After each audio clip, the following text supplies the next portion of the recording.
अमन meeting room की ओर बढ़ गया। आरव और प्राची के अलावा कंपनी के मैनेजर, डायरेक्टर, बाकी भी बहुत सारे लोग वहाँ मीटिंग रूम में मौजूद थे। प्राची ने प्रोजेक्टर ऑन करके प्रोजेक्शन और मॉडल अमन की कंपनी को दिखाया और फिर अमन की ओर देखकर बोली, हमें ये मॉडल चाहिए और हम इसी मॉडल की कार लॉन्च करेंगे।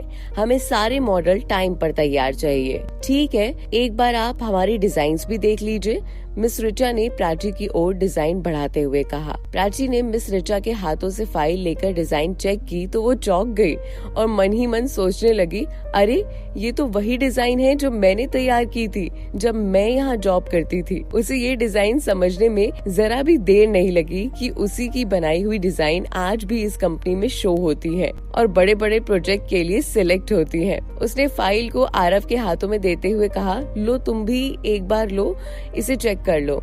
आरव ने फाइल खोलकर डिजाइन चेक की तो वो भी हाल ही में समझ गया कि ये डिजाइन प्राची की ही तैयार की हुई है। ठीक है, हम यही डिजाइन सिलेक्ट कर लेते हैं। आरव ने एक बेस्ट डिजाइन सिलेक्ट कर फाइल अमन की ओर बढ़ा दी। अमन की कंपनी ये प्रोजेक्ट मिल जाने की वजह से बहुत खुश थी। डील साइन कर आरव और अमन ने हाथ मिलाया और प्राची सबको नमस्ते कर वहाँ से जाने लगी। प्राची की मीटिंग रूम से बाहर निकल अमन के केविन के पास से गुजरी तो उसे वो पुराना सब याद आने लगा। इसी वजह से प्राची ने अमन के साथ कुछ हंसी यादें संजोई थी। इसी केविन में ये दोनों एक दूसरे के करीब आए थे। इनके प्यार का सबूत था। इतने गौर से क्या देख रही हैं आप मिस प्राची? अमन ने प्राची को टोकते हुए कहा। कुछ नहीं, प्राची ने हड़बड़ाकर जवाब दिया और वहाँ से जाने लगी तो अमन ने उसका हाथ पकड़ लिया। अमन ने जैसे ही प्राची को स्पर्श किया, प्राची फिर एक पल के लिए कमजोर पड़ गई।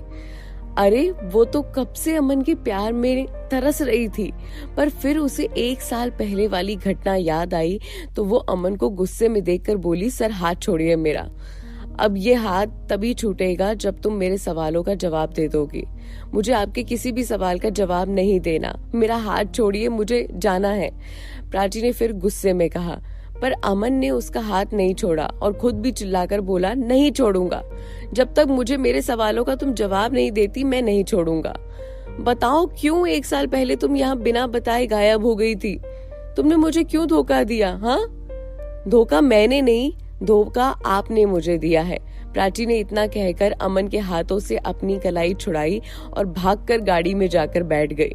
आरव सारी फॉर्मेलिटीज पूरी करके लौटा तो प्राची को गाड़ी में बैठा देखकर बोला, तुम यहाँ हो? मैं तुम्हें अंदर ढूंढ रहा था। हाँ, अभी आई हूँ, प्राची ने लड़खड़ाती हुई आवाज में जवाब दिया।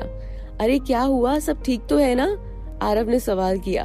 हाँ, सब ठीक है, तुम जल्दी से चलो ना, प्राची ने आरव की ओर देखकर जवाब दिया। नहीं, जब तक तुम बताती नहीं कि क्या बात है मैं यहाँ से नहीं चलूंगा। प्राची ने अपना हुलिया ठीक करते हुए आरव से अमन वाली बात छुपाते हुए कहा। अच्छा कोई बात नहीं, तो फिर तुम इतना परेशान क्यों हो? नहीं, मैं परेशान नहीं हूँ, बस मीटिंग की वजह से थोड़ा टेंशन में हूँ, इसीलिए तुम्हें लग रहा होगा। अच्छा ठीक है, रूम पर चलकर आराम कर लेना। ये कहकर आरव गाड़ी स्टार्ट करते हुए मधु के घर की ओर निकल गया। थोड़ी देर बाद वे दोनों घर पहुंच गए।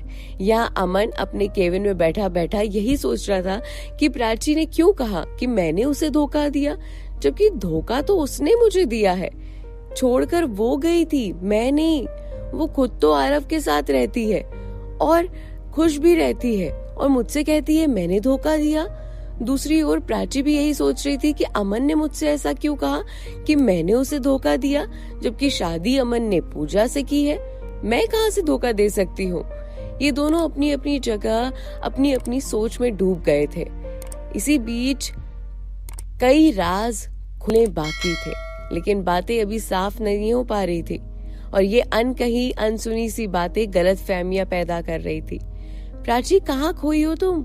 आरव ने प्राची को हिलाते हुए कहा। अरे बस कुछ नहीं, सोच रही थी। इतना कहकर प्राची आरव के पास से उठकर बच्ची को खिलाने मधु के रूम में चली गई।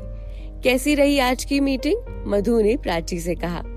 कुछ मत पूछो यार, आज की मीटिंग तो मैं जाना ही नहीं चाहती थी। मतलब मीटिंग हंसराज कंपनी में थी, प्राची ने कुछ सोचते हुए कहा। ये तो अमन रायजादा की कंपनी है ना? हाँ, ये वही कंपनी है जिसने मेरी जिंदगी बर्बाद कर दी। अमन मिला तुझे? कैसा रिएक्शन था उसका तुम्हें देखकर? कुछ नहीं, हम सभी अपने अपने कामों में उलझे हुए थे। वैसे तो हम लोग पहले इंदौर में भी मिले थे, इसलिए वो सब जानता था। अब आगे क्या होता है